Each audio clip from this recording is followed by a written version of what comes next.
ከእግዚአብሔር ከአባታችን ከጌታ ከኢየሱስ ክርስቶስ ጸጋና ሰላም ይብዛላችሁ። የጋብቻ ትምህርት ባለፉት ሳምንታት እያየን የነበርነው ፕሮግራም ለመቀጠል ነው የተገኘነው።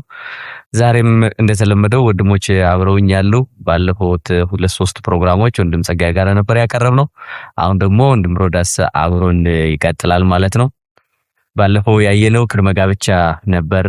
ከእጮኝነት እና የጋብቻን በተመለከተ መጽሐፍ ቅዱስ ምን ይላል የሚሉትን ነበር ያየነው። ዛሬ የምናየው ሰርግና እንደዚሁም የጋብቻ ዋና ዓላማ የሚሉትን ነበር ይዘን የገባነው። ሆኖም መጽሐፍ ቅዱስም የክርስትና ትምህርትም ሰርግ ሁሉ ጊዜ መደምደሚያ ነው የሚሆነውና ስለዚህ መደምደሚያ ላይ ለማድረግ የሰርጉን ጉዳይ አስቤያለሁኝ። ቀድመን ማየት ያለብን የጋብቻ ዋና ዓላማዎች ምንድናቸው የሚሉትን እናያለን ማለት ነው። ለድምጼ ተመልካቾችን ይቅርታ ጠይቃለሁ። የቅዝቃዜ ሁኔታዎች ትንሽ ቀየር አድርጎብኛል። ስለዚህ በቀጥታ ወደ ጥያቄዎቹ እሄዳለሁ። የጋብቻ ዋና ዓላማ ምንድነው? መጋባት ምን ያካትታል? በውስጡ ምን ይዟል? የሚለውን ቀድሜ ላንሳ። ከወንድም ጸጋዬ ልጀምርና ወደ ሮድ ይመጣል። እሺ፣ ክብር ለጌታ ይሁን። አሜን። መጋባት በሁሉ ዘንድ ክቡር መኝታውም ንጹሕ ይሁን የሚለው የዕብራውያን 13 የመጽሐፍ ቅዱስ ክፍል ነው። እንደ ዋና የአማኞች መርህ አድርገን ይጀመርነውና ስለዚህ በጋብቻ ውስጥ ያለው ዓላማም ሁልጊዜ የምንመለከተው ከዚሁ ከመጽሐፍ ቅዱስ ውስጥ ነው። ሰዎች የሚጋቡበት ፐርፐስ ብዙ ነው ይባላል፣ የተለያየ ነገር ይቀርባል። ግን መጽሐፍ ቅዱስ ምን ይላል? ሁልጊዜም መጽሐፍ ቅዱስ የሚለው በእኛ ማንነት ወይንም እኛ ልካችንን ስለሚያውቅ በልካችን ልክ የሚያስቀምጣቸው የከበሩ ነገሮች ናቸውና መጋባት ውስጥ ወይም ጋብቻ ውስጥ ያሉ በረከቶች ወይም ደግሞ መሰረታዊ ነገሮች 3 ናቸው ብዬ አስባለሁ። እነሱም አንደኛ ዘፍጥረት ምዕራፍ 1 ቁጥር 28 ላይ ወንድና ሴት አድርጎ ፈጠራቸው ካለ በኋላ ጻፊው ሲጽፍ ምን አለ? ባረካቸው ነው የሚለው። ብዙ ተባዙ ምድርንም ሙሏት ነው። ስለዚህ ወንድና ሴት አድርጎ ሲፈጠር ወይም እግዚአብሔር ከአዳም የወሰዳትን አጥንት ወደ አዳም ይዟት መጣ፣ በፊቱም አቆማት፣ አዳምም ደግሞ ደስ አለው። ጋብቻው የምናየው እዛ ጋር ነው። ከዛ በኋላ ግን ብዙ ተባዙ የሚለው በረከት ሲከተላቸው እንመለከታለን። ስለዚህ በጋብቻ ውስጥ በመጽሐፍ ቅዱሱ ቅደም ተከተል እንደው ስንሄድ የመጀመሪያው እንደ ዓላማ ከመጽሐፉ አንጻር ስንመለከት መባዛት ነው። መውለድ እና ልጆችን ማሳደግ፣ ልጆችን ደግሞ እንደገና ለሌላ ቤተሰብ ማብቃት። እግዚአብሔር በዚህ ስርዓት ዓለምን ይሞላል ማለት ነው። ሁለተኛው በዛው በመጽሐፍ ቅዱስ ቅደም ተከተል በጽሁፉ ቅደም ተከተል ስንመጣ ደግሞ ምዕራፍ 2 ቁጥር 18 ላይ ያለው ቃል ነው። ይሄ ደግሞ ለምንድን ነው ጋብቻ ያስፈልገው ብሎ በሰማይ መለኮት ሲመክር ወይንም እግዚአብሔር ሲመክር ሰው ብቻውን ይሆን ዘንድ መልካም አይደለም፣ የምትመቸውን ረዳት እንፍጠርለት ነው። ረዳት ነው፣ ማገዝ መርዳት ነው። ይሄ መርዳት የሚለው ቃል ያው ለብዙ ለእግዚአብሔር ቀርበዋል፣ ለትልልቅ ሰዎች ቀርበዋል፣ ለሁሉም ቀርበዋልና ለሰውየው በህይወቱ እጅግ የሚያስፈልገው ነገር ማለት ነውና በጋብቻ ውስጥ ሌላው ያለው ትልቅ ዓላማ ሆኖ እግዚአብሔር ያስቀመጠው መተጋገዝ፣ መረዳዳት፣ የጋብቻ ኃላፊነቶችን በዚህ ውስጥ እንመለከታቸዋለን። ሶስተኛ የምንመለከተው ይሄ ደግሞ በጣም ተወንጭፎ አዲስ ኪዳን ውስጥ ነው የሚገባው። አዲስ ኪዳን ውስጥ በቆሮንቶስ ቤተክርስቲያን ውስጥ ብዙ ችግሮች ነበሩ። ጋብቻ ስርዓት የሌለው ሆኖ ነበረ። ለክርስቲያን እንደማይገባ ወይም የእግዚአብሔር ቤተሰብን በማይወክልበት ሁኔታ በሆነበት ሰዓት ላይ ሐዋርያው ጳውሎስ መልእክቱን ሲጽፍ በቅዱሱ መንፈስ ያሳሰባቸው ነገር ምንድነው? ለእያንዳንዱ ለራሱ ሚስት ትኑረው። ለምን? ስለ ዝሙት ጠንቅ ብሎ ነው። አሁን ብዙ ሰዎች ይሄንን ሲተረጉሙት ምንድነው ዝሙት ውስጥ እንዳይገባ ነው ሰው ጋብቻ ውስጥ የሚገባው ተብሎ ይነሳል። በፍጹም አይደለም። እግዚአብሔር በተፈጥሮ የሰጠህን ደስታ መጠቀም ካልቻልክ እግዚአብሔር ያልሰጠህን ስትጠቀመው ነው ዝሙት የሚሆነው። እንደውም ባለፈው ያነበብነው ዕብራውያን ምዕራፍ 13 ላይ ምንድነው የሚለው? መጋባት በሁሉ ዘንድ ክቡር መኝታው ንጹህ ነው የተባለው። በጋብቻ ውስጥ ያለ ግንኙነት እግዚአብሔር የሰጠው የተባረከ ህይወት ነው። ንጹህና ቅዱስ ህብረት ነውና ይሄ ህብረት ደግሞ ሌላ በጋብቻ ውስጥ እግዚአብሔር የሰጠው በረከት ናቸው ማለት ነው።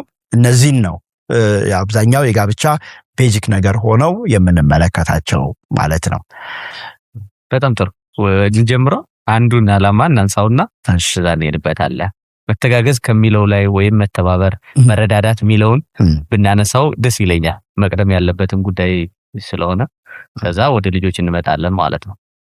መተጋገዝ ወይም ደግሞ እንደሱ ያለ ረዳት እንፍጠርለት የሚለው ቃል ያው በሁለቱም በኩል ነው። ለምሳሌ ባል በተደጋጋሚ የምንመለከተው የመምራት ኃላፊነቶች ይሰጡታል።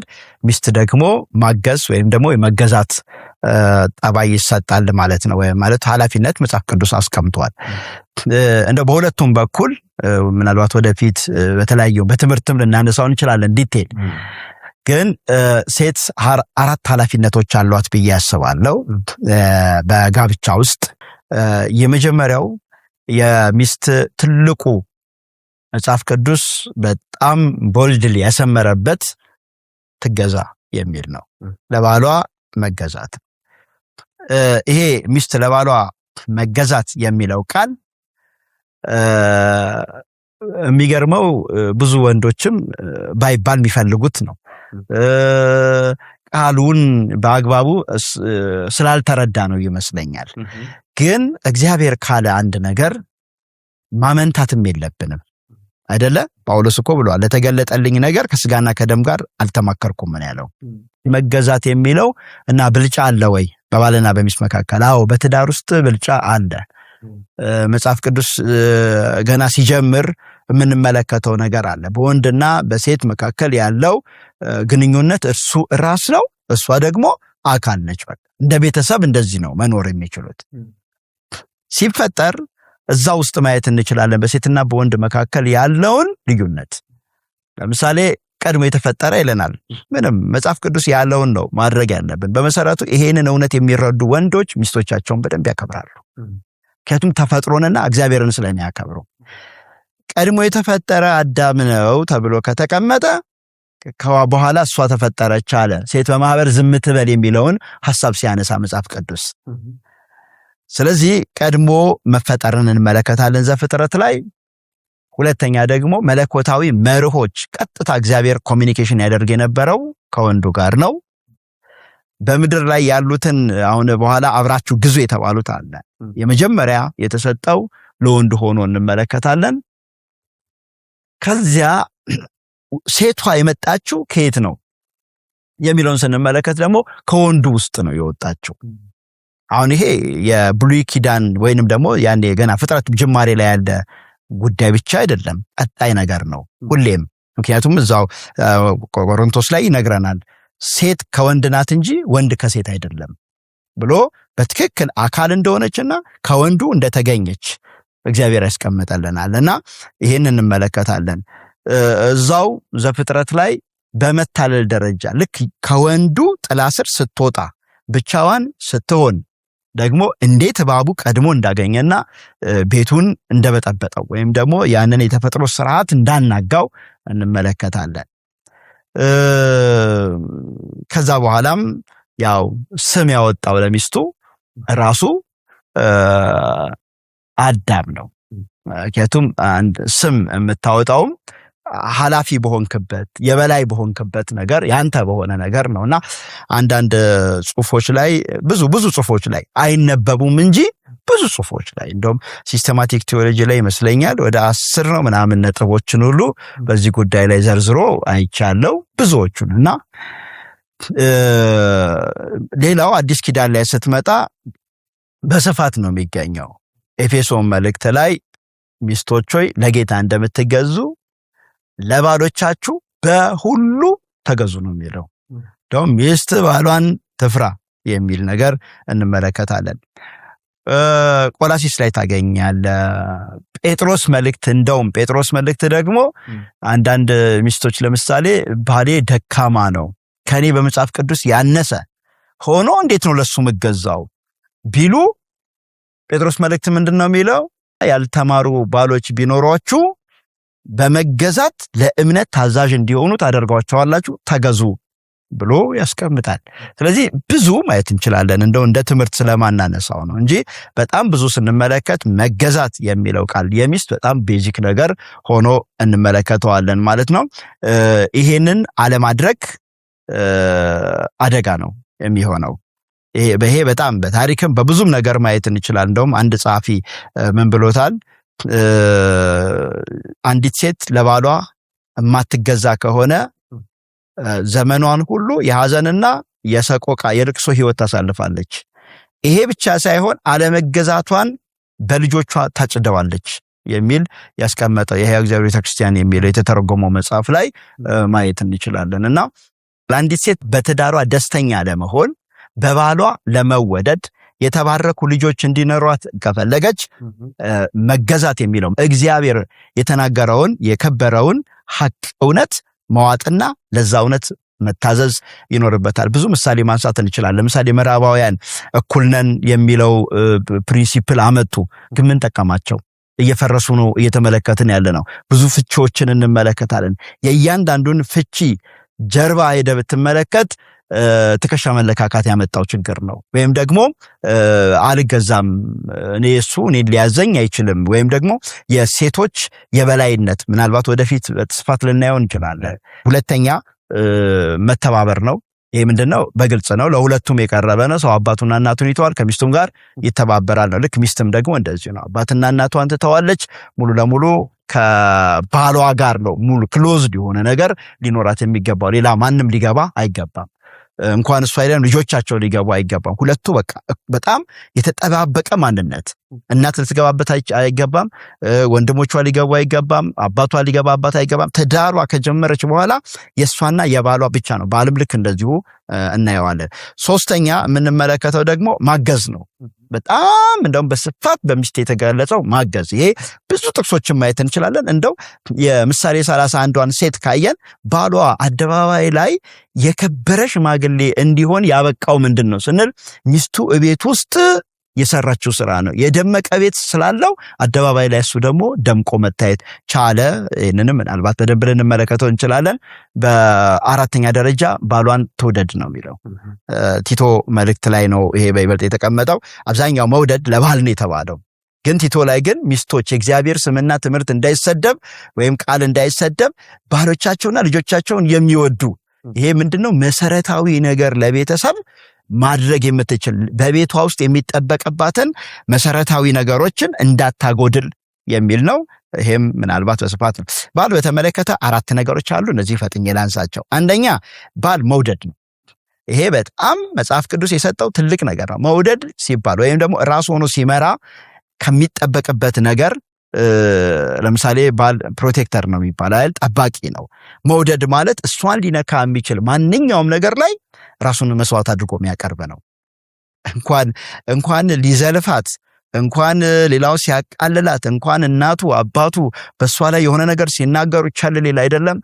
ማንኛውም ለሚመጣው ነገር ለሷ ጀርባውን የሚሰጥና ለሷ ደግሞ አቅፏት መከራውን መቀበል የሚችል ነውና የባል ኃላፊነት የባል ራስነት ይሄ ካልሆነ ሌላ ሲሆን ነው ብዙ ጊዜ ሴቶችም የሚበሳጩት እንጂ በትክክል የምትጠበቅ በትክክል ከለላ የሚደረግላት ሚስት እንጃ ለመገዛት ይከብዳታል ብዬ አላስብም። እና ከለላ ነው፣ በቃ ጠባቂ ነው። ከዛ ደግሞ ፕሮቫይደር ነው የሚባለው አይደለ? ሰጪ አቅራቢ ነው። የቤተሰብ ህይወት የሚመሰረተው ሚስት ልትሰራ ትችላለች፣ ግን ቤዚክ መመስረት ያለበት ወሳኝ ነገር ግን ባል ለሚያስፈልገው ነገር አቅራቢ፣ በእግዚአብሔር ቃል መመገብ ቢሆን በምግብ በሚያስፈልገው ነገር በማቅረብ ቢሆን የባል ድርሻ ሆኖ እንመለከተዋለን። ሌላው መውደድ የሚለው ነፍሱን መስጠት ነው ትልቁ ጫፍ አይደል? ክርስቶስ ለቤተክርስቲያን ነፍሱን እንደሰጣት አየህ። ባል የተቀመጠው ክርስቶስ ጋር ነው። በጣም ራሱን የቱ ጋር እግዚአብሔር እንዳስቀመጠው ማወቅ አለ። በዛው ልክ ኃላፊነቱን መወጣት አለበት በዛው ልክ። እና ያንን ቦታ ሲያስቀምጥ ነፍሱን ይስጥ ነው። ግን ነፍስ መስጠት በጣም ከባድ ነገር ነው። በእርግጥ ከገጠመ አንድ ባል ሊሰጥ ይችላል። ግን አንዳንድ ጊዜ ራስን ግልጽ አለማድረግ፣ የሆነ ነገር ያስፈልገኛል ስትል ያንን መስጠት አለመፈለግ፣ ይሄ ያው ትንሽ ብዙ ጊዜ የሚቃረን ነገር ነው። ግን ትክክለኛ ራስ የሆነ ሙሉ የሆነ ባል ግን ለሚስቱ ራስ ሲሆን ኮምፈርት የሚሰጥ እንጂ ምቾት የሚነሳ አይደለም። እሷም የምትመች ተብላለች፣ እሱም የሚመቻት ነው። በዛው ልክ የጥላም ይሆናት ነው የሚሆነው ማለት ነው። ሁለተኛ የባል ኃላፊነት ሳይሆን አሳሰፍ ነው ምለው። እንደውም ከኃላፊነት ባሻገር በረከት መሆኗን ማመን አለበት። ይሄ በይበልጥ በጣም በመጽሐፍ ቅዱስ ውስጥ ብዙ ቦታ ማየት እንችላለን። እንደው የማነው መክብብ ላይ የምንመለከተው ከሰማይ በታች እድል ፈንታ ይህ ነው አለ። በምትደክምበት ድካም ሁሉ ብዙ ልትደክም ብዙ ልትሰራ ትችላለህ። ነገር ግን በቃ እግዚአብሔር የሰጠ እረፍትና ደስታ እንድትሆነ ሚስትህ ነች።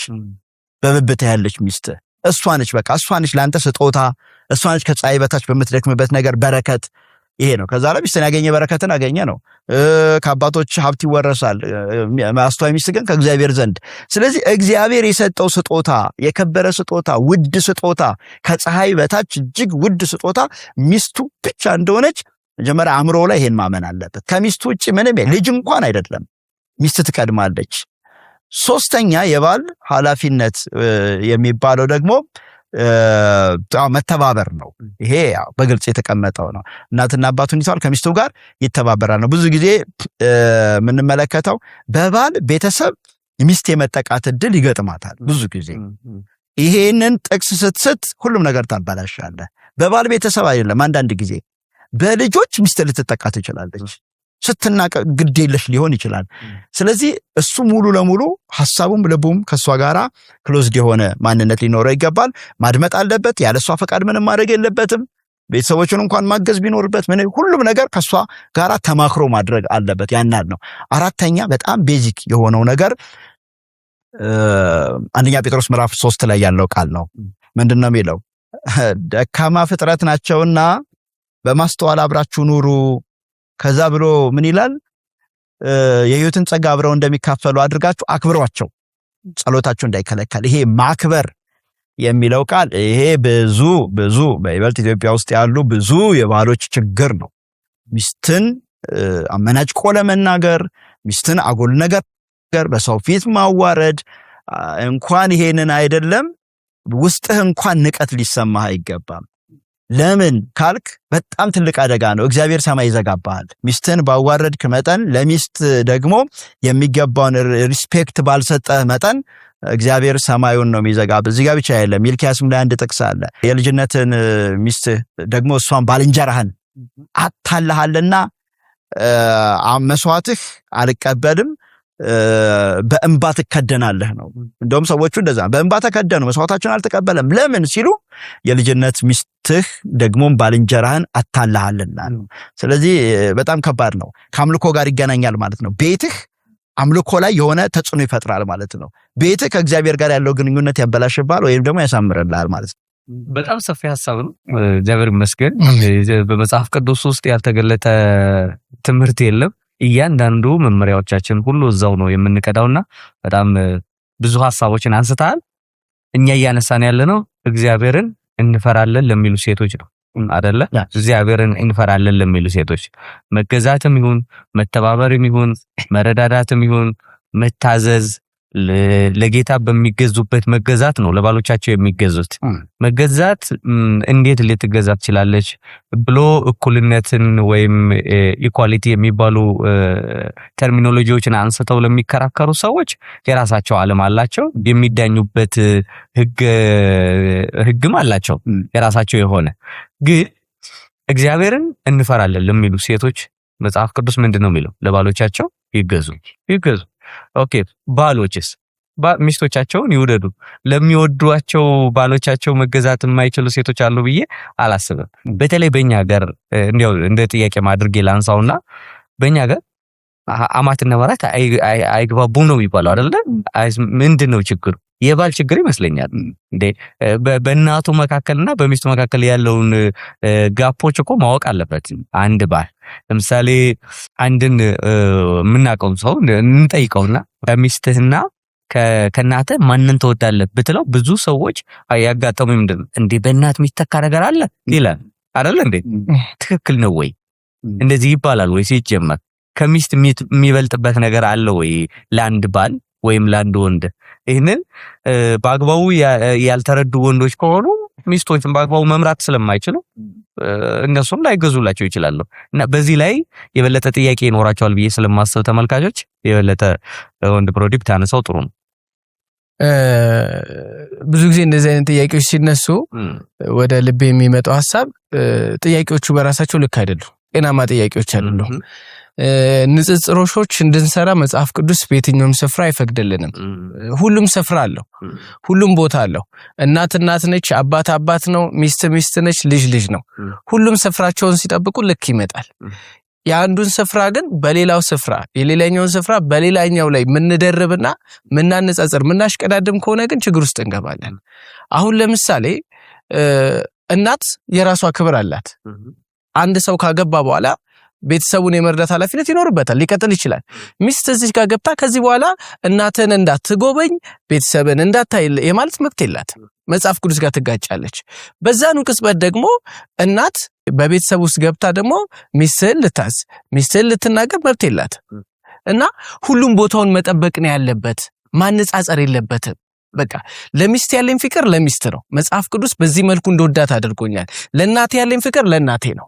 ሁለቱም ቦታቸውን መጠበቅ አለባቸው እና አንዳንዴ የሌሉ ምናባዊ ጥያቄዎችን ወይም ደግሞ በዓለም ዘንድ ያሉ ጥያቄዎች እየመጡ ክርስትና ህይወታችንን እንዲመርሱ መፍቀድ የለብንም። እንዳነሳኸው መሮዎች ይጠበቁ። ለምሳሌ ትዳር ሲጀመር ሰው እናትና አባቱን ይተዋል፣ ከሚስቱም ጋር ይተባበራል፣ ይጣበቃል ነው የሚለው። በቃ ሁለቱም አንድ ስጋ ይሆናሉ። ትዳር በመተው ነው የሚጀመረው። የቀደመውን ቤተሰብህን ሙሉ በሙሉ ትተውና ሌላ ቤተሰብ ትመሰርታለህ። ሌላ አንተ የምትመራው የምታስተዳድረው ቤተሰብ ትጀምራለህ። ከሚስት ጋር በአንድነት ይጀምራል። ያ ቤተሰብ ሌላ ነው፣ ይሄ ቤተሰብ ሌላ ነው። ይሄና ያ ቤተሰብ በቤተሰብ ደረጃ ከሆነ ሁለቱም ራሳቸውን የቻሉ ሁለት እኩል ቤተሰቦች ናቸው። ግንኙነታቸው የሚሆነው በስጋ ዝምድና ካላቸው ነገር አንፃር መጽሐፍ ቅዱስ በሚፈቅድላቸው መርሆ ላይ ተመስርተው ይገናኛሉ። እናት እንደ እናት፣ አባት እንደ አባት፣ ልጅ እንደ ልጅ የመሳሰሉትን ማለት ነው። እዚህ ስፍራ ላይ ከመጣ በኋላ እዚህ ቤተሰብ ውስጥ ያሉት ሚስትና ባል ብቻ ናቸው። በቃ ከዛ ውጭ ሌላ ሶስተኛ አካል ያለው እግዚአብሔር ነው። ኦፍ ኮርስ የትዳሩ መስራች እግዚአብሔር ስለሆነ ከነርሱ ውጪ የሚገባ የትኛውም አካል የለም። እዚህ ቤተሰብ ውስጥ ከባል ሚስት እግዚአብሔር ከሚመራው ትዳር ውስጥ ሌላ አካል ገባ ማለት ያው ውጤቱ የኦሪት ዘፍጥረቱ ክስተት ነው የሚፈጠረው። ያው ለሰይጣን በር ይከፈታል፣ የሰይጣን መጠቀሚያ ይሆናል። በቃ እግዚአብሔር ባውንደሪ ሰርቷል፣ ክልል ሰርቷል እና በመላ መጽሐፍ ቅዱሳችን ውስጥ የምንማረውና የምንመለከተው ነገር ቢኖር ይሄ ትዳር የባልና የሚስት ብቻ ነው። አለቅ እዚህ ትዳር ውስጥ መግባት አይቻልም። በተረፈ ግን ስለ መገዛትም የሚነሱ ሐሳቦች መገዛት ያው የሰይጣን ወይም የዚህ ዓለም ዲክሽነሪ አለ። በዚህ ዓለም ዲክሽነሪ በዚህ ዓለም አስተሳሰብ የመጽሐፍ ቅዱስን መገዛት ለመፍታት የሚሞክሩ ሴቶች ወይም ሰዎች ይኖራሉ። ግን የመጽሐፍ ቅዱሱ መገዛት ለሚስት ብቻ አይደለም። መገዛት የሚለው ሐሳብ መላ ፍጥረት ዓለሙን መገዛት የሚለው ሐሳብ እንዳለ ክርስቲያኖችን የሚያካትት ሐሳብ ነው። ስፔሲፊክ ትዳር ውስጥ ስንመጣ የሚስት ኃላፊነት ይሄ ነው አለን እንጂ መገዛት የሚለው ነገር የባልም እኮ ኃላፊነት ነው። ባል ለክርስቶስ ይገዛል፣ ባል ለእግዚአብሔር ይገዛል፣ ባል ለመሪዎች ይገዛል፣ ባል ለቅዱሳን ይገዛል፣ ባል ለሽማግሌዎች ይገዛል። ቅዱሳን ክርስቲያኖች በአጠቃላይ አማኞች በጣም ብዙ የምንገዛባቸው ጉዳዮች አሉ። ኤፌሶን 5 ራሱ ሲጀምር አንዳችሁ ለአንዳችሁ በክርስቶስ ፍርሃት የተገዛችሁ ሁኑ። የመገዛት ህይወት እኮ የክርስትና ህይወት ነው። ይሄ እኔ ለክርስቶስ እንደምገዛው፣ እኔ ለቤተ ክርስቲያን እንደምገዛው፣ እኔ ለታላላቆቼ እንደምገዛው ያንን የማደርገውን እኮ ነው ሚስቴ የምታደርገው። ሌላ እኮ ነገር የለውም። ለስልጣን መገዛት እግዚአብሔር ላስቀመጠው የበላይነት እሺ ባይነትን ማሳየት ሌላ እኮ ምንም አይደለም። እሺ አሁን ሚስት ለባሏ ስትገዛ ባል እግዚአብሔር በሰጠክ ስፍራ ላይ አከብርሃለሁ ማለት እኮ ነው። እግዚአብሔር ባስቀመጠ ቦታ ላይ የምትለኝን ለማድረግ ዝግጁ ነኝ ማለት እኮ ነው። እግዚአብሔር ለሰጠው ስልጣን ዕውቅና መስጠት እኮ ነው አይደለ? ይሄንን ነው መላ ክርስቲያኖች በመላ ህይወታችን ላይ የምናደርገውና መገዛት መጨቆን ሳይሆን እግዚአብሔር ለሰጠው ስልጣን እግዚአብሔር ኃላፊነትን ለሰጣቸው ሰዎች ዕውቅና መስጠት ነው። በዛ ስር መተዳደር ነው። በዛ ምሪት ውስጥ መሆን ነው እንጂ በዓለም ላይ ይሄ ቃል ሲተረጎም መረገጥ፣ መጨቆን፣ ያ የባለስልጣን የሆነው አካል የፈለገውን ማድረግ የፈለገውን መፈጸም እሱ ገዢ ስለተባለው አካል የራሱ ኃላፊነት ተሰጥቶታል። እግዚአብሔር ስልጣን የሰጠው አካል ምን ማድረግ አለበት የሚለውን እሱን በቅድም ጸግሽም ሲያነሳ ነበር ከባለ ኃላፊነት ጋር ተገናኝቶ። የሚስትን በተመለከተ ግን ስራዋን የምትጀምረው ለጌታ እንደምትገዛ አይደለ? ጌታን እያሰበች ለጌታ እንደምታደርገው እያሰበች ያንን ነገር ትፈጽማለች። ይሄን በማድረግ ጌታን ታከብራለች። ባይዘው መገዛት የሚለው ቃል በመጽሐፍ ቅዱሳችን ውስጥ ለጌታ ዕውቅና መስጠት ነው። ሁለተኛ ራሱ ወንጌል ነው። የጴጥሮስ መልእክቱ ላይ እኮ ምንድነው የሚለው? በትምህርት ለማይኖር ባሏ ስትገዛ ያለ ትምህርት ወደ ጌታ ለማምጣት እድሉን ታገኛለች። መገዛቷ በራሱ ወንጌል ነው። በቃ ጌታን የምታሳይበት ጌታን የምትገልጥበት። በነገራችን ላይ ትልቁ የእሷ ምሳሌ የሆነው ጌታ በሰውነቱ ለእግዚአብሔር የተገዛ ነው አይደለ?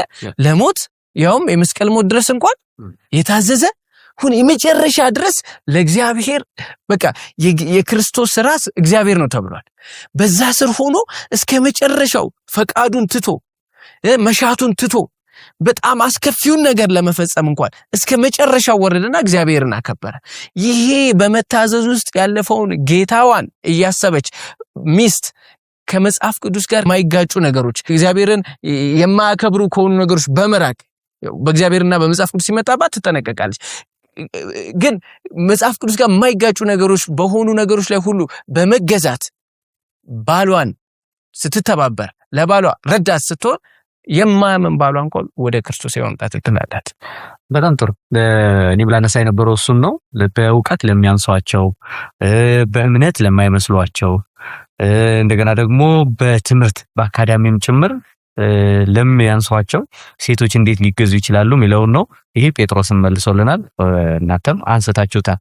ሌላኛው እንደ ቦፍበር ማነሳው ሌላኛው የሚነሳው ጥያቄ በተለይ መረዳዳት የሚለው ላይ ሴቶች የቤት እመቤት ይሆኑ ነው። የቤት እመቤት መሆን የለብንም፣ ሰርተን መግባት አለብን። በኢኮኖሚም የወንድ ጥገኛ በሆነ ቁጥር ራሱን የቻለ አደጋ አለው፣ ችግር አለው። ወንዶችም ደግሞ ጥገኝነታቸውን ተጠቅመው በቃ የተወሰነ መንገድ ከሄዱ በኋላ 2-3 ልጆች አስይዘው ከቤት እያስወጡ ያባረሩ ለስንት ችግር እየተዳረጉ የምናያቸው ሴቶችም አሉ። ይሄ በመጽሐፍ ቅዱስ እንዴት ይታያል? የቤት እመቤት የሚለው መጽሐፍ ቅዱስ እንዴት ይፈታዋል የሚለውን ወንድም ጸጋዬ አጠር አድርገህ አንሳ። ያው ይሄ ፍጥረት ጅማሬ ላይ ሰውን ሲፈጠር ወይም ደግሞ ትዳርን እግዚአብሔር ሲሰራው ምን ይመስላል የሚለው ይሄንን አለመገንዘብ ነው። እግዚአብሔር መጀመሪያ አዳምን ነው የፈጠረው። አዳምን እንደፈጠረው ረዳት እንፍጠርለት ሲል ቀላል ነው አይደለ? አዳምን ከምድር አፈር ነው ያበጀው፣ ረዳቱንም ከምድር አፈር ማበጀት እግዚአብሔር ይችላል። ግን ቤተሰብን እግዚአብሔር ወጥ ነው አንድ ሰው ነው ያደረገው። ያ ደግሞ ቅድም እንዳልነው አሁን ድረስ የመጣ ነገር ነው። ባል አለ፣ ከባል ውስጥ ነው ሚስትን ያወጣት። ከዛ ደግሞ ልጆች ደግሞ በሚስት አማካኝነት ደግሞ ይወለዳሉ። ስለዚህ ቤተሰብ የሚነጣጠል አይደለም። ለምሳሌ ባል ወጥቶ ሰራ፣ ሚስት ቤት ውስጥ ስለሆነች ድርሻዋን ያልተወጣች ነች።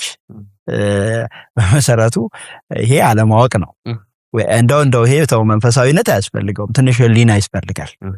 ሚስት ቤት ውስጥ ሆና ምንድነው የምትሰራው? በመጽሐፍ ቅዱስ እኮ ደጋግመን የምንመለከታቸው ነገሮች አሉ። ያቺ ምሳሌ 31 ላይ ያለችው ሴት እኮ ምንድነው ሌሊት መብራቷ አይጠፋም የተባለችው? ሌሊት መብራቷ የማይጠፋ ከሆነ የሷ ስራና የባል ስራ ይለያያል ማለት እኮ ነው። ባል ነግቶ ነው የሚወጣው፣ እሷ ሌሊት ነው የምትነሳው፣ ወይንም ሌሊት ድረስ ልትቆይ ትችላለች። እና ይሄንን እንመለከታለን። ሌላው አብርሃምንና ሳራን ማየት ትችላለህ። ጥሩ የትዳር ምሳሌ እንደውም በመገዛት ደረጃ በጣም ምርጥ ተገዥ የምትባል እኔ በጣም የምትገርመኝ ነች። ለዛም ይመስለኛል እግዚአብሔር በጣም የከበረ ማንነት የአሕዛብም የሕዝብም እናት ያደረጋት የጥሩ ምሳሌ በማህበረሰባችን ብቻ አይደለም። የአብርሃምና የሳራ ያድርግላችሁ እንደሚባለው ብቻ አይደለም። ጴጥሮስ መልእክት ላይ ሳራን ተመልከቷት ነው ያላቸው ተገዙ ለተባሉት ሴቶች። ሳራ እኮ አንዳንድ ቦታ የተገዛችው በጣም በማይመስል ነገር ሁሉ ነው። ለሷ ኮንፈርት ባይሰጣትም ግን ለባሏ የተገዛችበት ምን ያህል ርቀት እንደተገዛች እናያለን።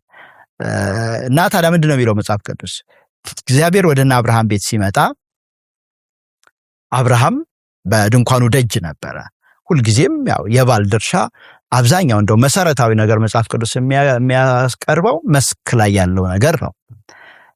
ሳራ ደግሞ ድንኳን ውስጥ ነበረች ብሎ ነው የሚያስቀምጠው። ስለዚህ ይሄ ትልቅ ፒክቸር ይሰጠናል ብዬ አስባለሁ። እንደውም ሚስቶች ከውጪ ይልቅ የበለጠ እቤታቸው ላይ ቢያተኩሩ በጣም ውጤታማ ይሆናሉ። አንደኛ ባል በሄደበት ውጤታማ ይሆናል። ቅድም እንዳልነው በአገር ሽማግሌዎችም በምንም ብንል ሰክሰስፉል ይሆናል። ሁለተኛ ደግሞ የምትገነባው ማህበረሰብን ነው። የግድ ውጭ መውጣት አይጠበቅባትም። የወለደቻቸው ልጆች ላይ አንድም ልጅ ይሁን ሁለትም ልጅ ይሁን ላይ እነሱ ላይ የምትሰራው ስራ ቤተክርስቲያንን ትገነባለች፣ ማህበረሰብን ትገነባለች አይደል? ወደፊት እንደው የእናቶችን ጸባይ ምን ከልጆች አንፃር ልናየው እንችላለን። ትልልቅ ስራ ባለፈው አይተነዋል በልጆች አገልግሎት። እነ ጆን ዌዝሊ የመሰሉ በጣም እሱና ወንድሙ ትልልቅ ስራ የሰሩ ሰዎች እናት ቤት ውስጥ ሆና የሰራችው ስራ ያመጣው ውጤት ነው። በጣም ትልልቅ ስራዎች ነው። እነ ጢሞቴዎስን ማየት እንችላለን። ሌላው እዚሁ አዲስ ኪዳን ላይ ደግሞ የቲቶ መልእክት ላይ ካየ ብዙ ነገር ይዘረዘረና አንደኛው ያቀረበው ነገር ምንድነው? በቤት የሚሰሩ ይሁኑ ነው። ስለዚህ ትልቁ የሥራ መስካቸው እንግዲህ እንደ ቀርጤስ ባለ ሁሉም ሰው አደባባይ ላይ እኔ እበልጣለሁ እያለ በሚናገርበት ውሸት በሚናገርበት አውሬ በሆነበት በዚያ ዘመን እንኳን ሚስትን የት እንድትሆን ነው የሚነግራት? በቤት ውስጥ የምትሰራ ስትሆን ትርፋማ ትሆናለች ነው የሚለው። አንደኛ ጢሞቴዎስ ስለ ቆነጃጅት ሲናገር ቆነጃጅት እንዲያገቡ እንደገና ደግሞ ቤቶችን እንዲያስተዳድሩ ነው የሚለው። ይሄ የቤት ማኔጅመንት ትልቁ የሴት ስራ ነው። እንደውም አንዳንድ ወንዶች የማያገባቸው ስራ ውስጥ ገብተው ሲሰቃዩ ትመለከታለህ አይደል? በቃ እንደዚህ ለምን አልሆነም፣ እንትኑ ለምን አልሆነም፣ ልጁ አልታጠበም ወይ ምናምን፣ ቲቪ ለምን አልጠፋም ሊል ይችላል። እያንዳንዱን ነገር አልጋ አልተነጠፈም፣ ቤት አልተጠረገም እያለ አይመለከተው። ልክ ነው። እሷን ገበርን ማድረግ ማየት አለበት፣ ግን ለሷ መተው ያለበት ነገር ነው። በቤት የሚያስተዳድሩ ተብሏል። ቤቶችን የማስተዳደር ብቃት ያላት ስለሆነች እዛ ላይ መተኮር መቻል አለበትና እንዲህ ነው አሁን በዓለም እየታየ ያለው ነገር ምንድነው? እኩል ነው። እኩል ሆና እሷም በኢኮኖሚ በምንም በቃ ከሱ ጋር የምትወዳደር ሆና እኩል መነጋገር መቻል አለባቸው የሚል ነው። ይሄ በፍጹም ኢቭን እንኳን እንደው ቀንቷት የምትበልጥበት ሁኔታ እንኳን ካለ በፍጹም መገዛት ልትገዛለት ነው የሚገባው። ምክንያቱም የሚጠቅማትና የሚያዋጣት እሱ ነው። በቃ እግዚአብሔር ሲሰራን እንዲህ ነው የሰራን። ሔዋን እኮ ከአዳም በወጣችበት ጊዜ ምን ሆነች? ከአዳም ተለይታ በራሷ መንቀሳቀስ ስትጀምር ምንድነው ያተረፈችው? ይልቁኑ ከውድቀት በኋላ እርሱ ገዢሽ ይሆናል ተብሎ ፈቃድሽ ወደ ባልሽ ይሆናል ተብሎ እንደውም ሲታተም ነው የምንመለከተው። ብዙ ሲፓራ ለምሳሌ ለባሏ አልገዛም ብላ ልጄን አልገርዝም ያለችበት ጊዜ ነበር። ውጤቱ ምን ነበር የሆነው? ባሏ ሊሞት እሷ መበለት ልትሆን ነበረ። ብዙ ቤቶች የሚበተኑት ሚስቶች ባለመገዛት የሚያመጡት ነገር ነው። እኩል ነው፣ እኔ ካንተ በምንም አላንስም ብለው አልገዛም የማለት ጠባይ ያለና የቤት ውስጥ ያለው ነገር ኃላፊነቱ ሞር መጽሐፍ ቅዱስ በደንብ የሚያስቀምጠው ብዙ ማየት እንችላለን። ያቺ ሱነማ ሴት እንኳን ማየት እንችላለን። አባትየው በቀጥታ ነው እርሻ ላይ ልጁ ሲታመም ወደ እናቱ ወደ ቤቱ ሰደው ነው ያለው። ከቤት ወጥታ ስትሄድ እንኳን ምንድነው ያለው? እንዴ ዛሬ ወዴት ነው የምትሄጂው? ሰንበት አይደለም ወይ መባቻ አይደለም? ነብዩ ጋር ለምንድን ነው የምትሄጂው ሲላት ጉዳይ አለኝ ብላ ነው የሄደችውና ይታወቃል እቤቷ ነው። ምክንያቱም እቤት ውስጥ የሚገነባ ነገር አለ፣ እቤት ውስጥ የሚሰራ ነገር አለ። ከዚህ እቺ እቤት ውስጥ ከምትውልበት ነገር የሚወጣው ፕሮዳክት ግን በጣም ቤተክርስቲያን ላይ ትልቅ ተጽዕኖ አለው። ይሄ የሚወጣው ፕሮዳክት በዓለም ላይ ራሱ ሶሳይቲው ላይ ትልቅ ተጽዕኖ አለው እና መጽሐፍ ቅዱስ ደጋግሞ የሚያስቀምጠው ነው በቤት ስራ እና አንዳንዴ በጣም የስንፍና ንግግሮች እንመለከታለን። ብዙ እንዳልከው ነው። ለምሳሌ እኔ አንድ ጊዜ የሰማሁት እንትን አለ የሰው ላብ አልበላም እስከማለት ድረስ የሚናገሩ አሉ። የሰው ላብ እንግዲህ የባሏ ይሄ አፍርሰውታል። እቺ ሴት በቃ እንዲህ የምትለዋ ሴት ራሷን ሴተኛ ዳሪን ያደረገችው ጋለሞታን ያደረገችው ባሏ ከሷ ጋር ሲተኛ አንድ አካል ነው መጽሐፍ ቅዱስ የሚለው። እሷ ግን ምን ያደረገች ነው? ሁለት ነን የተጋገዝን ምንኖር ነው። እግዚአብሔር ያለውን ካላመኑ ውጤታማ ህይወት ሊኖራቸው አይችልም። አክሲዮን አይደለም ትዳር አይደለም ሼር አይደለም አዋጥተህ የምትኖረው ኑሮ ሳይሆን አንድ ሆነ የምትኖረው ኑሮ ነው። ስለዚህ ሰርቶ ያመጣው ነገር የሷም እንደሆነ ምን አለባት። ቤት ውስጥ ስትውል ደግሞ ስራ ፈታ አይደለችም። በጣም ልጇን እየሰራች ነው፣ ቤቷን እየሰራች ነው፣ ቤተክርስቲያን እየሰራች ነው፣ ሀገርን እየሰራች ነው። ስለዚህ በሰራተኛ ያደጉ ልጆችና በእናታቸው እጅ ያደጉ ልጆች እንዴ ያሳውቃሉ አይደል? በቃ መጥተው እኮ አደባባይ ላይ ሲወጡ በማን እንዳደጉ ያሳያል። ስለዚህ ስራ ፈት ሳይሆኑ እንዲያውም ስራ የበለጠ ይበዛላቸው ለሊት ጭምር የሚሰሩ መሆናቸው እንገነዘባለን። ቀደም ያነሳው ጸግሽ 3 ዓላማዎችን ያስቀመጠልን አንደኛው መተጋገዝ ነው፣ ሌላኛው ልጆች ማሳደግ ነው፣ ሌላኛው ምኝታ በተመለከተ የምኝታን ቅድስና በተመለከተ አንስተህልና ወደ ልጆች ከማለፋችን በፊት የምኝታ ቅድስና ጉዳይ ምንድነው? ምን ማለት ነው? ምኝት ጋብቻ በሁሉ ዘንድ ክቡር ምኝታው ንጹህ ነው የሚለው መርህ እንዴት ይተረጎማል በመጽሐፍ ቅዱስ የሚለው እናሳ። ያው ጋብቻ እዛው ነው ሲጀምር ነው ኦሬዲ መኝታ ንጽህና የተረጋገጠው እዛው አዳምና ሔዋን እግዚአብሔር ካገናኛቸው በኋላ አይደለም እሷ እንደ ራሴ ነች ብሎ ከተቀበላት በኋላ ይቻ አጥንት ከአጥንቴ ብሎ ከተቀበለ በኋላ ወዲያው ነው መጽሐፍ ቅዱስ ምንድነው የሚለን? ሰው እናትና አባቱን ይተዋል ከሚስቱም ጋር ይጣበቃል ወይም ይተባበራል። ይሄ ቃል በመጽሐፍ ቅዱስ ውስጥ ብዙ ቦታ ቀርቦልናል። ሲቀርብልን የቀረበበት ሁኔታ ከ3 ዓላማ አንፃር ነው። አንደኛ ከመተጋገዝና አብሮ ከመሆን አንፃር ነው። ሁለተኛ ደግሞ ከፍቺ አንፃር ቀርቦልናል ማቴዎስና ማርቆስ ላይ።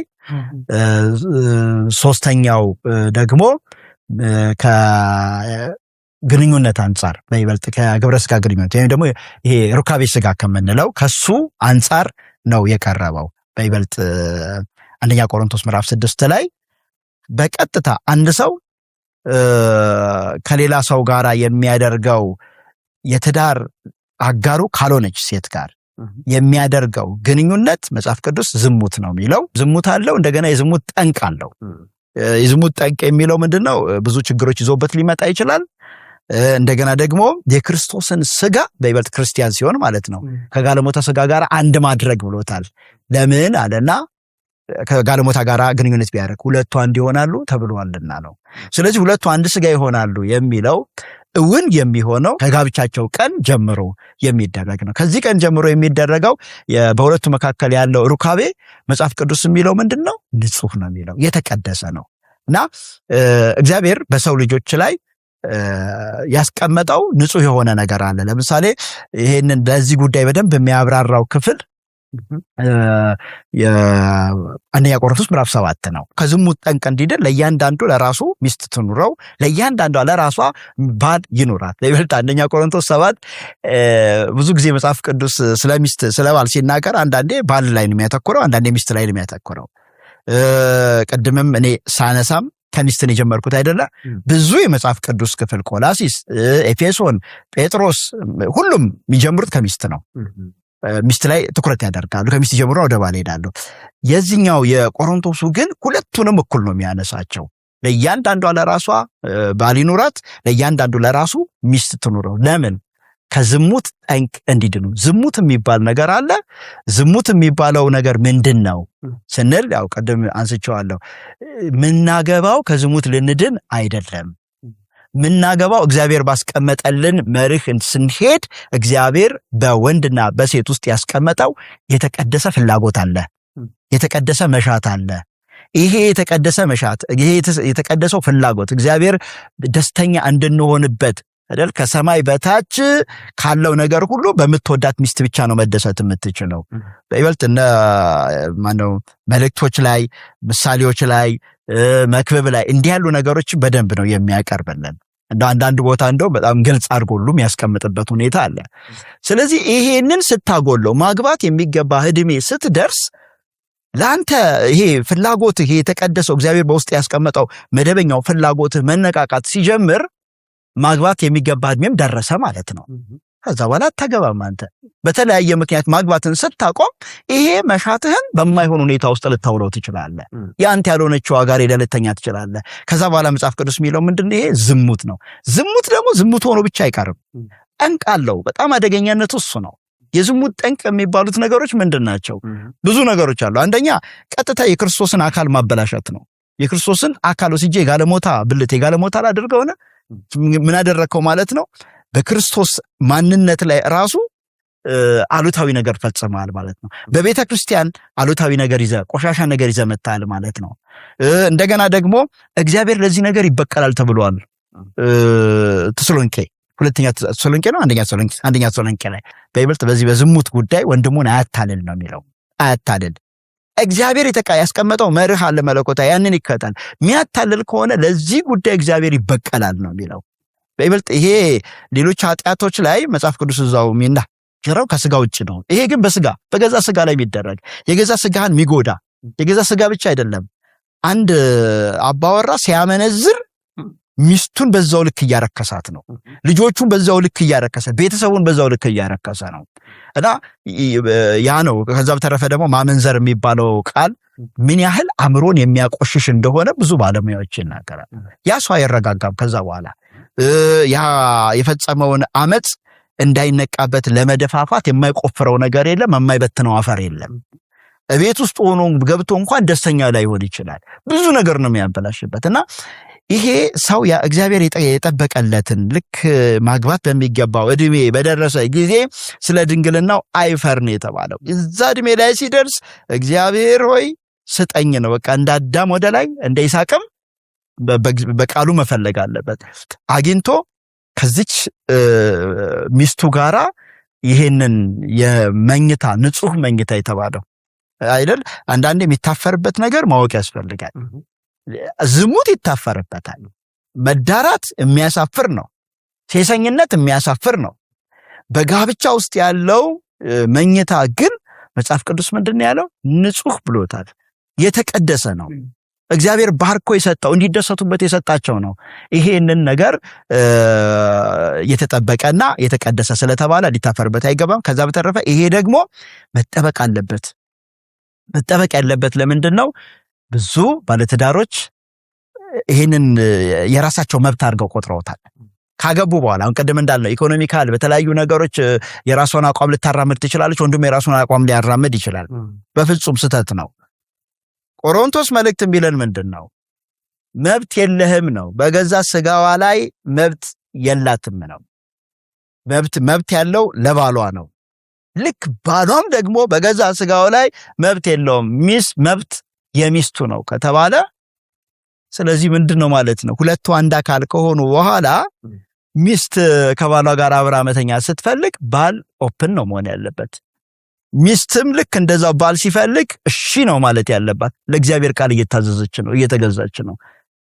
የማያስኬድ ነገር እንኳን ካለ ብዙ ችግሮች አሉ አይደለ? ሲኖር መነጋገር ነው። እንደውም ምንድነው የሚለው እዚሁ ላይ ቆሮንቶስ ምዕራፍ 7 ላይ የሚናገረው ተስማምተው ለጊዜው ተበርከት ለዘለቄታ እንኳን አይደለም።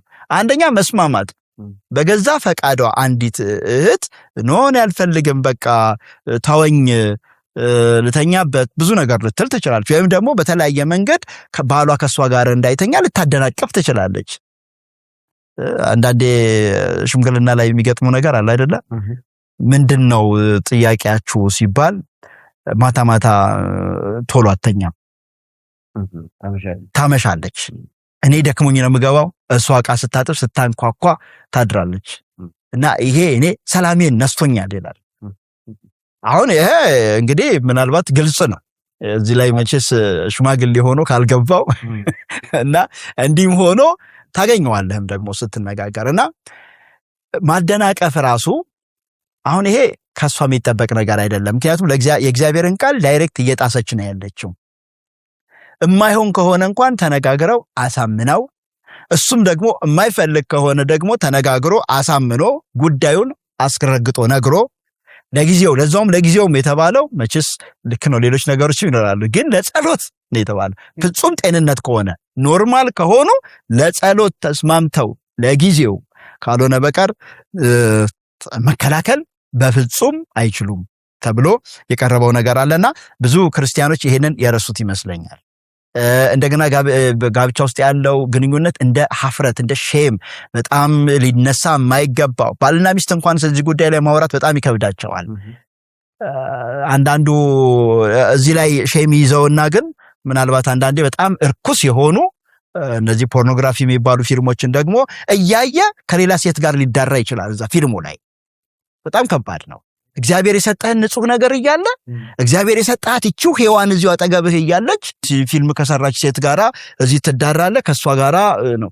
በጣም አደገኛ ነው። መዳራት የሚለው ቃል የግድ ፊዚካል ኮንታክት ብቻ አይደለም፣ ሐሳብ ላይ ነው አይደለ? ጌታ ያለው ምንድነው? የተመለከተ ያየ አመነዘረ ነው የሚለው እና ይሄም ጭምር አብሮ መታየት አለበትና እግዚአብሔር የሰጠው የተቀደሰውን ነገር ያንን ይከበር ነው። በቃ አንዲት ሴት በራሷ አትነሳሳ። እግዚአብሔር ጤናዋን ይባርካል፣ ህይወቷን ይባርካል፣ ቤተሰቧን ይባርካል። ከዛ በተረፈ ደግሞ ያው በጤናም ባለሙያ ሳይንስ እንኳን እያረጋገጠልን ነው ሰላም እንጂ ክፋት የለውም። በንጹህ ጋብቻ ውስጥ የሆነ ግንኙነቶች እንደውም ለጤናም ለሁሉም ነገር ሰላማዊ የሆነ ነገር ነው።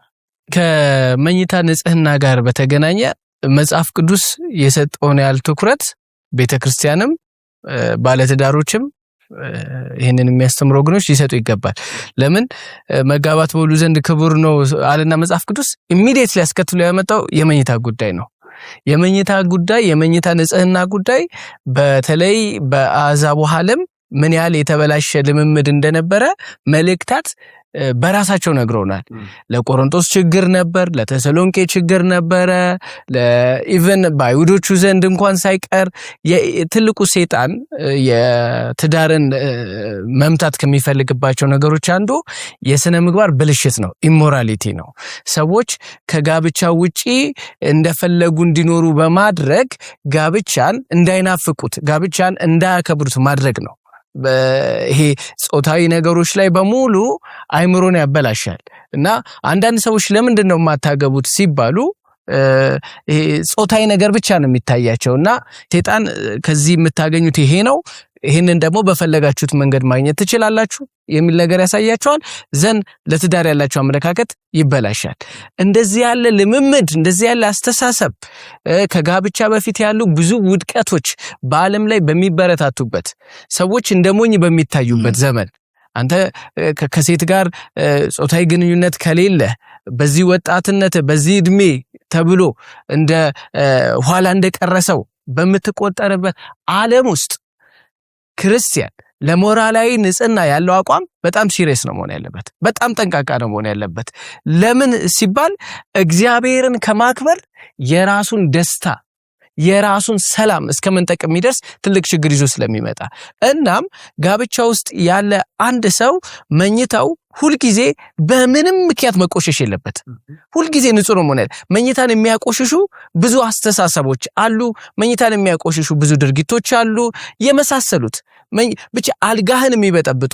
ሁልጊዜ የአልጋ ንጽህና ሲባል በቃ ከሚስት ጋር ተቃክፈ ተነፋፍቀ ደስ ብሎ የምታድርበት ቸኩለ የምትገባበት ማለት በቃ ከምትወዳት ሚስት ጋር ተቃቅፈ ሌሊቱን ሙሉ ማደር እድለኝነት ነው፣ ደስታ ነው። እና በዚህ ደረጃ ሊበክሉ የሚችሉ መጽሐፍ ቅዱስ የጥቃቅን ቀበሮች ከሚላቸው ጀምሮ ከዛ ማስወገድ ይገባል። የመኝታ ንጽህና ስንል ኖት ኦንሊ መኝታውን ንጽህና የሚያስጠብቁት ነገሮች ቅድም ጸግሽ እንዳለው ፊዚካል ኮንታክቶች ብቻ አይደለም። ለምሳሌ ጴጥሮስ ላይ ላገቡ ሴቶች የመከረ አለባበስ አለ። ያለባበስ ጉዳይ በጣም ሲሪየስ ነው። ይሄ አካል የሴቷ አካል፣ ይሄ አካል የወንዱ አካል፣ የወንዱ አይደለም የሴቷ ነው፣ የሴቷ አይደለም የወንዱ ነው። ሁለቱም የኔ የሚሉት ነገር የላቸው። ሰው በራሴ አካል ላይ እንደፈለኩሉን የሚል ነገር ከሌለ ይሄ አካል መጠበቅ ያለበት ለባል ብቻ ነው። ይሄ አካል መጠበቅ ያለበት ለሚስት ብቻ ነው። ደረታቸውን የሚያሳይ ታፋቸውን ከኋላ ያለውን ጭን የሚያሳይ ሰውነትን ቅርጽ የሚያሳይ ባለትዳር ነው በጣም ግራ በሚያጋባ ሁኔታ ይሄ ምንድነው ስንል እኔ በቀጥታ ማገናኘው ከመኝታ ንጽህና ጋር ነው በቃ በኦሪቱ መጽሐፍ ልብስ አትግለጥ ተብሎ ተጽፏል ዘሌዋውያን ምዕራፍ 18 ላይ መጽሐፍ ቅዱስ በዚህ ጉዳይ ሲሪየስሊ ነው የሚናገረው እና ትዳር ውስጥ ያለች ሴት ትዳር ውስጥ ያለ ወንድ ራሳቸውን በአግባቡ በተለይ እህቶች የመሸፈን ኃላፊነታቸውን መጽሐፍ ቅዱስ አትኩሮ ሰጥቷቸዋል ይሄ እንደፈለኩ ተሆናለው ትዳር ውስጥ አይሰራም እኔ የራሴ አይደለም ያለችበት ህይወት ውስጥ አይሰራም ሰውነቷን እንደፈለገች የማድረግ መብት የላት እሱም እንደዛው ማለት ነውና የመኝታ ንጽህና የሚጀምረው ኢቭን ካለባበስ ጀምሮ ነው ቤተሰቡ ደስተኛ እስከሆነ ድረስ ባልና ሚስት ደስተኛ እስከሆኑ ድረስ የመኝታው ንጽህና ይጠበቃል አንዱ አንዱን የመግፋት አንዱን ቸሌ ማለት አንዱ ለአንዱ ስሜት ቦታ ያለ መስጠት ነገር ከሌለ ቤቱ ሰላም ነው ብዙ ችግሮች ከላይ ቅድም ጸጋይ አንስቷል ሲታዩ ይሁኑ በዚህ አንስማማም በዚህ እንጣላለን ይላሉ ግን የአንድ ትዳር ችግር ገኖ ከወጣ ከኋላው ያለው መኝታ ነው የሚገርም መኝታ ላይ ሰላም ከሆኑ ሌሎቹን ችግሮች ይፈቷቸዋል ምክንያቱም ደስ ብሎት ከሚስቱ ጋር የሚያደር ወንድም ሚስቱን ሊሰድባት ሊነቅፋት ሊመታት አይችልም ያን የሚወደውን አካል የኔ ነው ብሎ የሚቆጥረው እግዚአብሔር እንዲደሰትበት የሰጠውን አካል ሊሰድብና ሊመታ አይችልም ግን መኝታ ላይ ፕሮብሌም ካለ ግን የመኝታውን ንዴት የሚያሳየው በሌሎች ነገሮች ናቸው የሚገልጠው በቃ እንዲያትልኝም አትሰማኝም በሚል ስሜቶች ነው የመኝታ ንጽህና ጉዳይ ለመኝታ ክብር የመስጠት ጉዳይ በጣም ወሳኝና ሊሰመርበት የሚገባ ጉዳይ ነው ብዬ ቆሮንቶስ 7 ላይ ያለው ራሳችሁን ስለ አለመግዛት ሰይጣን እንዳይፈትናችሁ ደግሞ አብራችሁ ሁኑ ነው የሚለው ምንድነው ማለት ነው የትኛውንም ትዳር ሰይጣን ማናጋት ይፈልጋል በጣም የሚገርመው አሁን ሰይጣን እየዘመተ ያለው የአማኝ ትዳር ላይ ብቻ አይደለም እግዚአብሔር የሰራውን ይሄንን ንጹሁን ጋብቻ ሰይጣን ማቆሸሽ ነው እየፈለገ ያለው ለምሳሌ ጋብቻ እኮ እንዲጠፋ ነው አሁን ሶዶማዊነትን እያወጀ ያለው ጾታ መቀየርን እያወጀ ያለው እንደገና ደግሞ ጋብቻን የሚያጥላሉ እንደ ፌሚኒዝምን አይነት ነገሮች ስንመለከት አላማው ምንድነው ስንል ሁለት ዓለም ትፈጥራለህ የወንድና የሴት የሚባል ዓለም ትፈጥራለህ ከዛላ ትጠፋለህ በቃ ምክንያቱም እግዚአብሔር ዓለም የሚራባበት መንገድ ይሄ ነው እና ሰይጣን እየዞረ ነው የአማኝ ባለ ትዳሮች ደግሞ ቤት ከዚህ በበለጠ ይፈልገዋል ለምን እግዚአብሔርን የሚፈሩ ልጆች የሚገኝበት ቤተሰብ ነው ይሄ ሰው ቤቱ ላይ ውጤታማ ከሆነ ቀደም ሮዲ እንዳልከው ደስ ብሎት እኮ ከሚስቱ ጋር በሰላም እኮ ደስተኛ የሆነ ሰው ከቤቱ እኮ ሲወጣ ኢነርጂው ሙሉ ነው ለዛ አይደል እንደ ምሳሌ ላይ ያለው ሰው እኮ በአገር ሽማግሌ የታወቀ የተመሰገነ ነው ኢነርጂው ሙሉ ነው ስለዚህ ምንድነው ሰይጣን እያደረገ ያለው ከቤት የተመታ ባል ሲሆን ወይንም ሁሉ ነገር ሲባላሽበት ውጪ ወጣና ደግሞ ተናዳጅ የሚበሳጭ ለሰው ክብር የማይሰጥ ፍቅር የሌለው ብዙ ነገር ነው የሚሆነውና ይሄ ይከስታል ጋብቻን ሰይጣን ይፈልገዋል ስለዚህ ጳውሎስ እያለን ያለው ወይ መንፈስ ቅዱስ እያለን ያለው ምንድነው ሰይጣን እየዞረን ነው ማለት ነው እያንዳንዱን ትዳር ሰይጣን እየዞረው ነው ከዛ ምን ይፈልጋል ማለት ነው ፈተና ይፈልጋል የሆነ ነገር ማየት ታዲያ ምንድነው አንዱ የሚያገኘው በጣም ፈተና ሊያደርግ ያንን ቤት ሊበጠብጥ ከሚችልበት ነገር ልጆች እንዲበተኑ ሊያደርግ ከሚችልበት በፍቅር እንዳያድጉ ተናበው እንዳያድጉ ሊያደርግ ከሚችልበት ነገር ምንድነው ስንል መኝታ ነው መከላከል ልክ ባልና ሚስት መከላከል ሲጀምሩ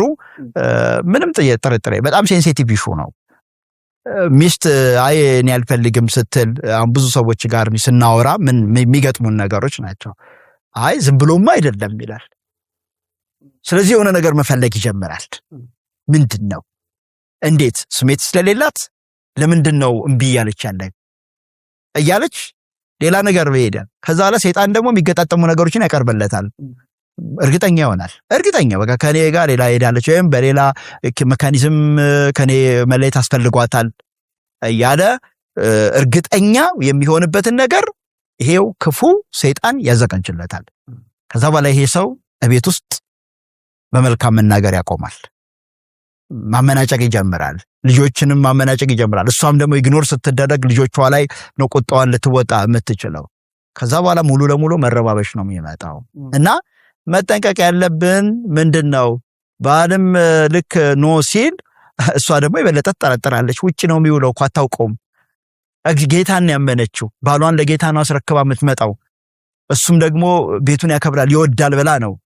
ግን ሰው የሚያስፈልገው ነገር አያስፈልገኝም ሲል እንኳን ምግብ እንኳን አልበላም ካልክ እንዴ ውጪ በልተሃል አይደል የሚባለው? በልተሃል፣ የጋበዘ ሰው አግኝተሃል፣ እንደዚህ ነው የሚባለው። ስለዚህ በጣም ጥንቃቄ ያስፈልጋል። ግን ብዙ አንዳንድ ጊዜ ማህበረሰባችን ውስጥ ያሉ ባህሎች አሉ፣ በጣም ልንጠነቀቃቸው የሚገባል። እኔ ባህሎቻችንን ማክበር አለብን፣ ጥሩ ነው። እኔ ኢትዮጵያዊ ውስጥ ያሉት ባህሎች አብዛኞቹ ጥሩ ናቸው። አንዳንድ ባህሎች ግን አሉ። ለምሳሌ እኔ ይሄ ነው የጋብቻ ትምህርት ሳገለግል አንዳንድ ቦታ ገጥሞኛል። ወደ ደቡብ ኢትዮጵያ አካባቢ ገጠሙኛል። ምንድነው የገጠመኝ? እንደውም ሽማግሌዎች መጥተው ነው የጠየቁኝ። እኛ አካባቢ ያሉ ሴቶች የመጀመሪያ ልጃቸውን ከዳሩ በኋላ ከባል ጋር መተኛት አያስፈልግም ብለው ነው የሚያምኑት የሚል ነው። ሌላ ቦታ አብረን ስናገለግል ይላል ሮዲ እና እንዲህ አይነት ነገር ይገጥማል።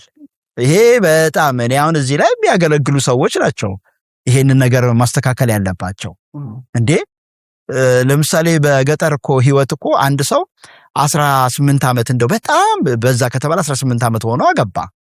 የመጀመሪያ ልጁ ደግሞ እንደገና በ18 ዓመቱ ደግሞ ተዳረ።